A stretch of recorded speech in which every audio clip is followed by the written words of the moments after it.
Hi, guy. What's up, JK? How the heck you doing, buddy? Doing real well. How about you? Oh, it's always great to see you.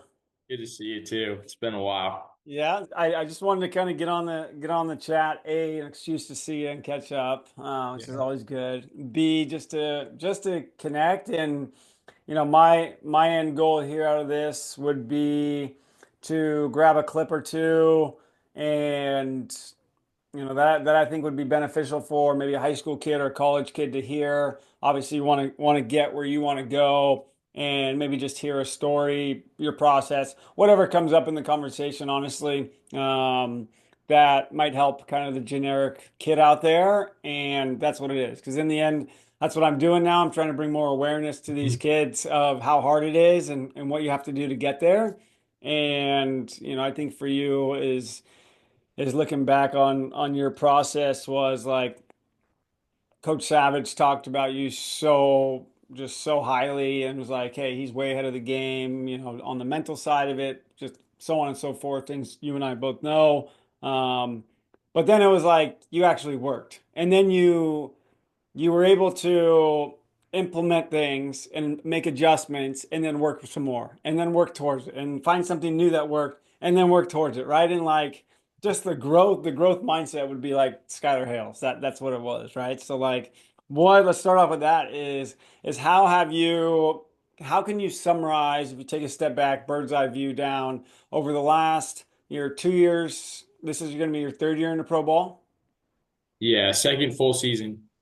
Yeah. And so you're, 5 years removed from 6 years removed from high school. Kind of summarize the past, 5 years really in terms of just growth and what you've learned about yourself. Yeah, so started with high school and Coach Savage always preached like he's big on getting guys playing at the next level. He kind of ran that program like a college program itself. So guys, it helped weed out the weak. Some guys didn't want to go on and play in the future, but I mean those that really wanted to and loved the game, it showed what you needed to be able to do to play at the next level. And he'd always preach that you just got to love the grind.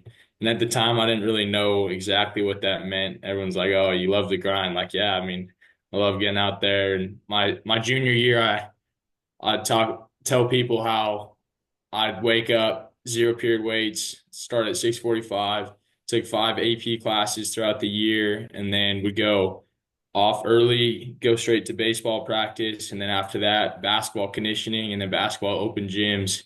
And I think that's kind of what started it for me, as in the grind. And it was like I enjoyed doing that. It was like, oh, I was the best shape of my life I've been in, and it's like just how your body feels and you're kind of working at something every day. And I think ever since then, it kind of started feeling like really what loving the grind was. And then taking that into Santa Clara, trying to start out two-way in while mechanical engineering degree is kind of all over the place. And I mean, it was tough. Some days I have to miss practice to go to class or show up late to practice, but I'd make sure to get what I could in. And then, I mean, his last couple years, my sophomore year, when Drake was there, he was big. He brought in like me and Cole and Blake, and he kind of brought his knowledge from when he was at ASU and Missouri and kind of all these other tidbits of knowledge that he brought along and loving the grind. And we'd go in and be in the arm farm doing some extra mobility stuff and just hanging out with each other.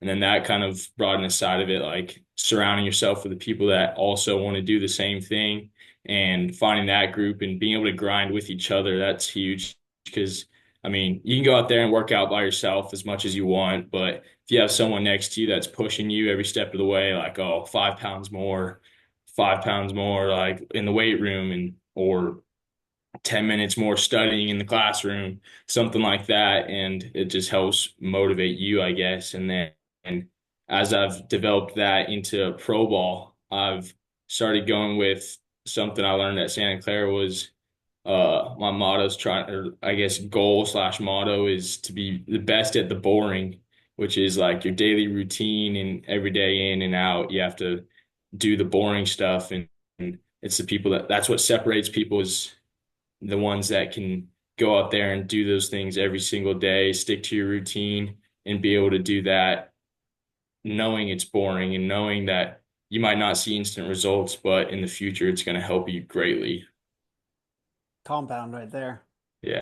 That's awesome. And I remember specifically, it's so great because there's so many awesome memories of you. But a lot of my initial memories of you are exactly that, doing the little things, right? You talk to the scout, Gabe Sandy, who drafted you, and he always will say, yeah, he's awesome on the mound and a great athlete and all this, but what really took it over the edge was, not to put words in his mouth, but this is what he's told me is I've seen him carrying water coolers and picking up trash when nobody was at the field, right? And it's like the character things, and nobody, if it's easy to do, it's just as easy not to do, right? And it's just a choice. But I also remember one thing: you were running from class to the field, and and I was like, hey, what do you got? He's like, just saving time. If I could hustle more, I could hustle here and I can get more time at the field, right? And it's just like the little small victories that you could have within those little intricacies of being boring is an advantage, right? Yeah, I remember you saying, don't get too sped up.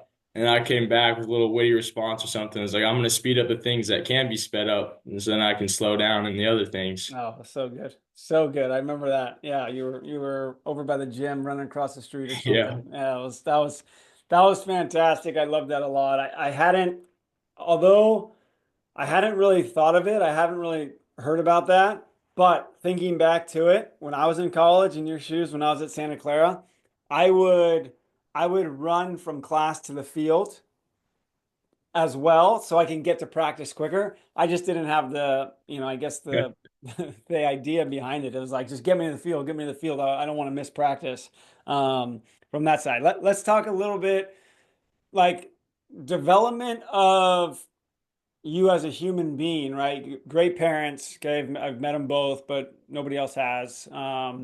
Who doesn't know you? Like, obviously, five APs, grinding with a great program, but you're in Reno, Nevada, and you play two sports. Like, what are some values that mom and dad have instilled in you? That you kind of look back on, like, okay, maybe I didn't like it or understand it, but now I do and I appreciate it.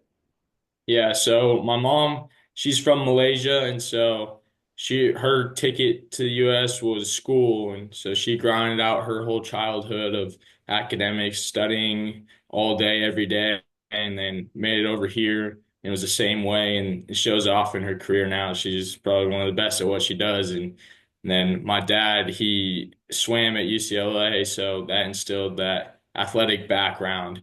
And it was always like from a young age my mom's pushing academics or my dad's pushing athletics at the same time. And so it also helped my older sister, who's 15 months older, but 2 grades. And they instill the same things on her. And then me being so competitive was like, oh, I need to take harder classes than she did, even though she was already taking the hardest classes. And it was like, oh, and you do that while playing sports and everything. And so my mom was always like, yeah, always make sure you have a backup plan. I'll tell her I want to play baseball, but she's like, yeah, but you need to be realistic and what are the chances that happens or doesn't happen? Like you need to make sure that you're ready for anything. And so then my dad, like that side of it, why I want to be an engineer was my dad would bring me to help him build stuff. Like I remember replacing a circuit board in our RV or fixing the balcony or something like that. Just little things here and there that made me like working hands on and then just kind of have me try everything. And that kind of let me decide what I want to do with it. But they instilled that always have an open mind and be open to things, but don't take anything for granted. And you never know like what your situation is going to be. So go out there every day and give it what you got. And then my high school basketball coach, he would always preach is like every day you come in here, you're fortunate to be here. Unless you're that 8 billionth person that's can't get any worse than how they're living, then you're lucky that someone's always got it worse than you. People have it better, but someone's always got it worse. So don't take it for granted. And I kind of go about that every day is like people dream about being where I'm at right now. And so I need to give it everything I got to optimize that opportunity. It's everything I've dreamed of. It's what other people dream of. So it would be a shame if you were to pass up that opportunity. So there's that side of it. And then just being a good person in general too is every day you wake up and you have a choice. And it's like it's not that hard to be a good person. You can go out there and compliment someone or say thank you or hold the door open. And so you have a choice every day and there's no point of being negative and bringing other people down with you. So go out there and just bring others up with you as long as you can. Yeah, no, that's good, man. That's good. And I could see just replaying your years at Santa Clara when we were together. I could see all that reflecting, right? And even through your recruiting process with you, which was the most unexpected, right? You got to be at the right place, right time. And I remember it, and I have my side of the story. But let's hear your side of the story when I believe it was going into your senior year. I think maybe that fall, and you show up at Santa Clara, right, for a camp on a Sunday night. Yeah, I mean, going into that beforehand, it was like sent out all kinds of letters to coaches here and there, and it was just kind of seeing what opportunities I could get. And I remember August, who was at Reno High with me, he went to Santa Clara. I was like, oh, I honestly didn't know anything about the program, but I knew it was a good program.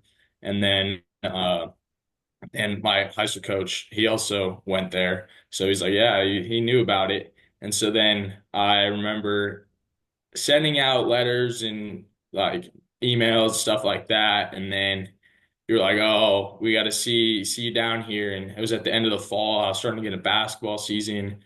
And I almost was like, oh, it's a little late. I'm not going to do it. But I was like, oh, I mean, got to capitalize on the opportunity because I was thinking, what could come from a Sunday skills camp?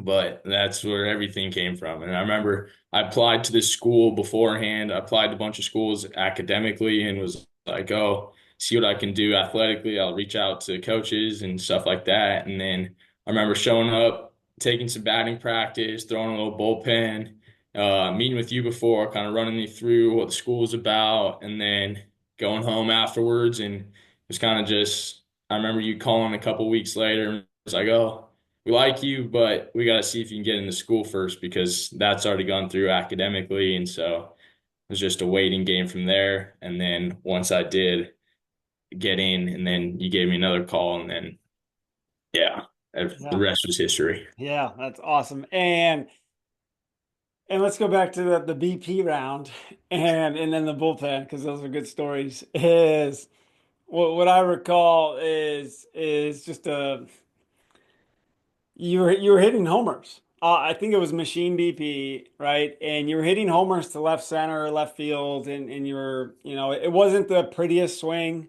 right? I mean, a 6'6" guy swinging a bat. Anyways, it's always hard to look pretty, but it's the ball is jumping off the bat, right? And we started to see the athleticism, and then you get over towards the mound, and I remember specifically you're on the bump and I might be mixing stories when you ended up becoming like a freshman, a few months later, but you were just pinpointing and it was just low and away, low and away, low and away, change up, low and away, right? And I don't know if there was anything else. And it was just like 80, bullpen setting, you probably weren't fully ready, right? It was like 82, 86. Let's just call it that, right? If But that. yeah, and then we started to like dig into it a little bit more of you as a person and met your family and all that. And then um that was kind of it. And we're like, shoot, well the character's off the chart. And that was big for,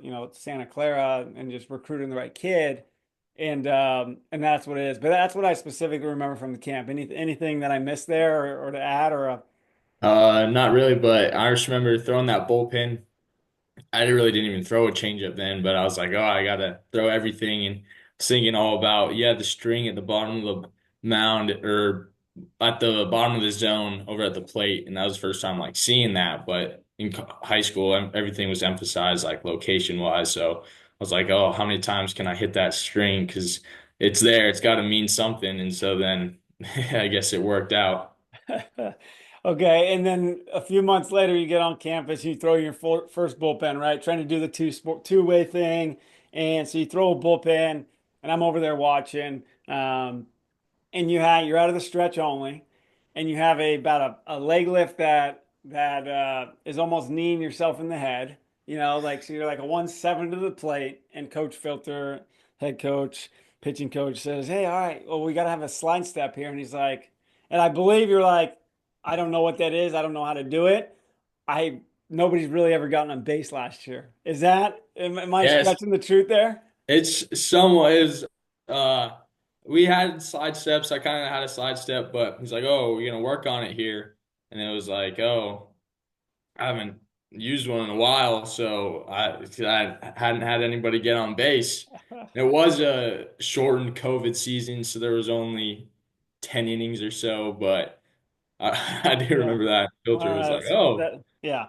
all That's right." funny. That's funny. And then 2 months later, the season starts, and we're down at Santa Barbara. You're a true freshman, and they're, a ranked team. And your boy Cole Kitchen starts, I think, and then he gets into some bases loaded trouble in the fifth inning, fourth inning, and who does Coach Filter come in and call? And he calls in the freshman who could just throw strikes and he's not going to get too sped up in a situation, right? And you came in, and I think you got out of it, or you gave up good damage control or something like that. But that was kind of the start of you getting a lot of experience, and then pitching, and then let's fast forward here to you making more of a jump your freshman to sophomore year, going out and playing in was it Wenatchee? Yeah.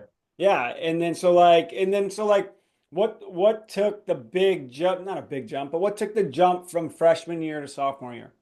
Yeah, I'd say first off, coming in as a freshman, like leaving high school, weight wise, I was probably 6'3", 185, and then I put on that fall about, I want to say 30, 40 pounds. I came back about 215, 220 over winter break, and that's credit to one of my friends from back home who he was in JUCO at the time or trying to play, and we go in and lift 6 days a week and just be at the gym all hours of the day. But I remember going through that, putting on size, and then that season was, oh, I don't really want to mess with anything. Just I keep doing what I'm doing, and it's good enough for now. But then that summer was like because I was trying to earn a spot back then. There was a lot of fifth year guys with COVID and just like I keep doing what I do best and don't need to try to do too much. So then that summer ball in Wenatchee started having the freedom of being able to, I guess, like try new things and without really a worry. Summer ball is a good time for going out there and just gaining experience. So I remember watching little tread videos of. I remember the first one I saw was Jacob deGrom and how he uh, pitches and all these little mechanical tweaks he makes year to year when he's already the greatest and he can still get better every year. And I remember one thing was hip shoulder separation and kind of being able to hold that backside down the mound as long as he could. So I would sit there and catch play and just try to hold my backside as long as I could, and then converting that to muscle memory. And then during games, velocity jumped another 3 miles an hour. I remember at that time, I was like, oh man, this is exciting. Like seeing what that can do for me, these little things. And then I remember just being able to do that and kind of pitch development, just go out there and throw my stuff and see how it works and what counts and stuff like that. Yeah, no, that's fun. That's fun. And and now who you are you more of a starter? Are you more of a reliever? What's kind of the Rangers kind of idea for you? Yeah, here I've been reliever all throughout. Kind of last year was more so like our closer. Started out the year a little more 2 inning stints, and then towards the end of the year was going pretty much every other day is when I could, and was going like more 1 inning close situations, a couple 2 innings here and there, but it's been pretty much all relief. For sure. And which is, hey, however you can help the team, help the program, it's probably a faster route to the big leagues. And and you know me, I'm a hey, let's put the blinders on, let's just get to work. And I think you'd be in that same category. But at the same time, there's thoughts of manifestation and what it's going to be like because things happen twice, right? First in your mind and then in real life. And so it would be foolish not to think about it and be able to talk about it. But like when you make the big leagues, what is, like to your future self is what do you want to tell yourself of like, hey, okay, you're in the moment. It's all right. Just do what you do, right? You've never been a guy that's scared to go out there from that side of it. So what would kind of be your manifestation be, moving forward when you do get that call? Yeah, I mean, this last week or so, I've been fortunate enough to talk with some of those big league guys like Cody Bradford and kind of go through what he did throughout his debut and whatnot. And one of the big things is I got to go out there and I got to throw my stuff, like my strengths. It's not more so, it's gonna be my first time throwing to catcher that at that level, and so they might not know all my strengths. And if I come back out of that debut outing and I'm like, oh man, why did I do that? I should have stuck with how I was throwing before, like not trying to do too much and staying within myself. So go out there and make sure I do what got me to that point and have confidence and conviction behind it all. Like, don't change who I am in the moment. Yeah, it's still the same.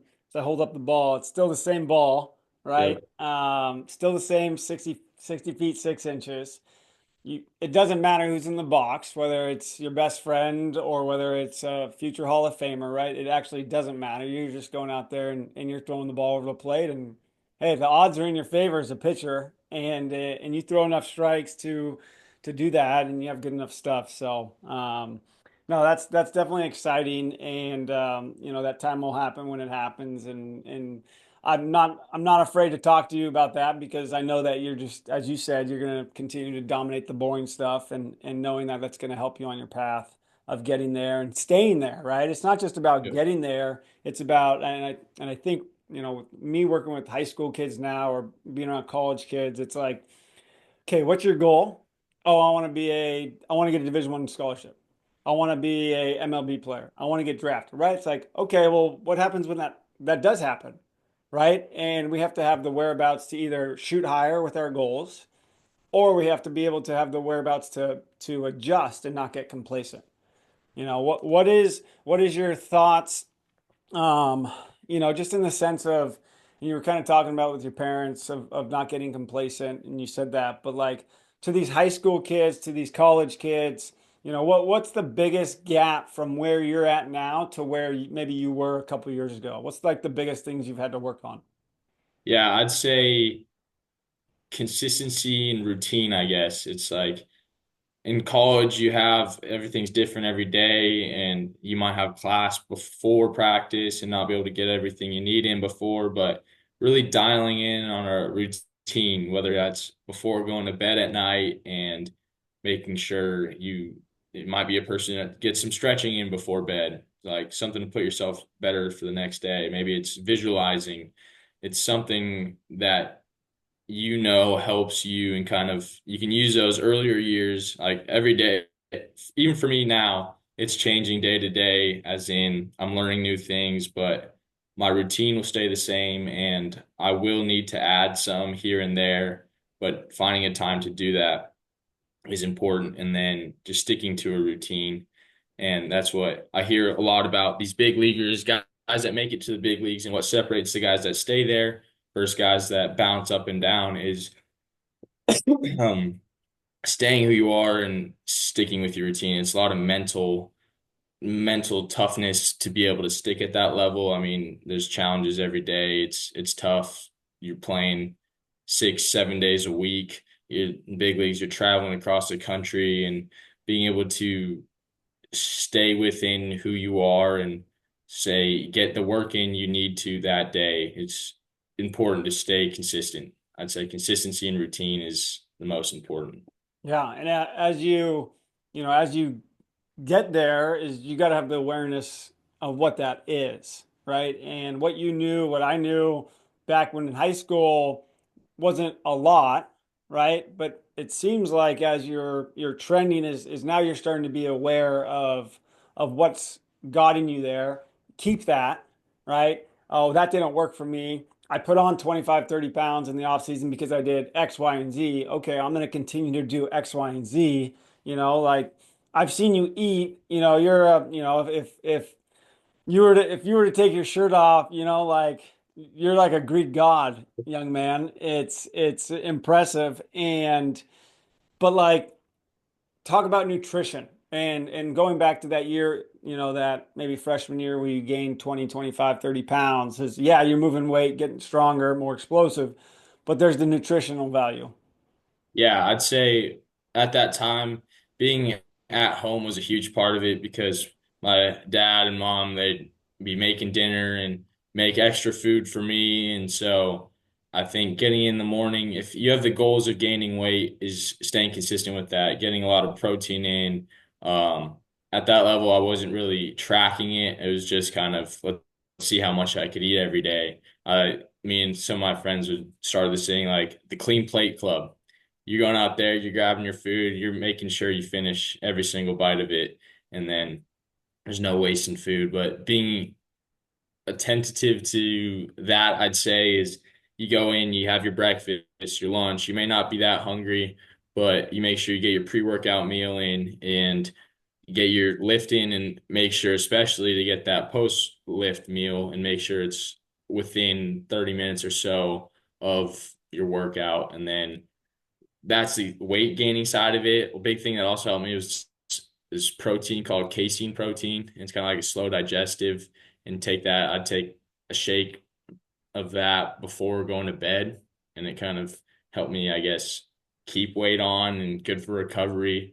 And so once I was able to gain the weight, it was about like cleaning it up and knowing how much I'm eating that day and make sure to get your protein in. And then nowadays, um, make sure there's a balance of veggies and fruits and carbs and protein. And the thing is, now I have more money to spend on food, on cleaner products, and a big thing today is all these additives to different foods and stuff like that. It's having the discipline to stay away from things like Cheetos or something that's not going to benefit you in ways that maybe cottage cheese does. It might not taste nearly as good, but you got to look at yourself and see what the benefits are and take it into your own hands. Oh, I'm going to go get this grass-fed steak if you're able to afford it versus maybe some other thing like I don't know, one big thing I'm thinking of is I remember the story of canned chicken and we were at St. Francis and we're in the middle of a game and I was starting to get hungry, made sure to get my meal. And some guys would go for a Nature Valley granola bar, but I pull out this little can of canned chicken at the very end of the dugout, have some Ritz, eating it up, getting my protein in, and everyone in the dugout's like, "Oh, what is that smell?" I'm like, "Oh, sorry, I'm trying to hide it, keep it away from the dugout." But I remember Coach Filter came up to me. He's like, "Yeah, I used to do the same thing. The can of sardines, get in there, get your protein in, and who cares what anyone else thinks?" And Yeah. I Yeah, learned you there's a got time and place for it, but make sure to get it in. yeah, you got to do what you got to do and eat for gains, not for taste. Yep. Eat for gains, not for taste. And it's you yeah, with the awareness now of just what's healthy and what's not or maybe what's maybe in the middle, right? Like yeah, the Cheetos and what I've learned is that if the consistency of the chip or the meal is the exact same over and over, there's a reason that they're putting certain things in it that make it Mhm. look like a Dorito or a Cheeto and it tastes the same or it looks the same or the color stains your hands, right? Like that's probably not good for you. That it is not good for you, right? But if the more organic it is and in the way you kind of go about it, it's that. But you have to say two things, and my thought here is like, how does my body respond? Right? How does it help my body recover? And then how do I feel throughout the day? And that's one thing when I was maybe even when I was your age, but younger is like we don't recognize when we feel good throughout the whole day. When we're in the good mood, we just take it for granted. But when Yeah. we're sluggish at 5 p.m. and it's like, oh, what is going on today? You have to have the awareness to look back on that morning breakfast, on that night before sleep, on that day before food, and say, that is why my body's responding the way it is. And then recognizing it, evaluate it, and don't do that again because you don't like the way you feel. Right. And yes, feelings aren't facts and you have a choice of how you feel, of course, but like when you're sluggish, you're sluggish. Right. Yeah. Yeah, you power through it and you get through it. But it's about becoming aware of what you eat and how your body responds. Are you doing anything? You have a Whoop? Is that, did you? Um, I don't have a Whoop. I got an Apple Watch, but then one thing with the Rangers, they set us up for the first years. They gave us an Aura ring, and so, yep, Aura rings. I became a fan of that. Biggest things I learned was sleep recovery and how food eating within, I guess, an hour to 2 hours before going to sleep, especially like any meal.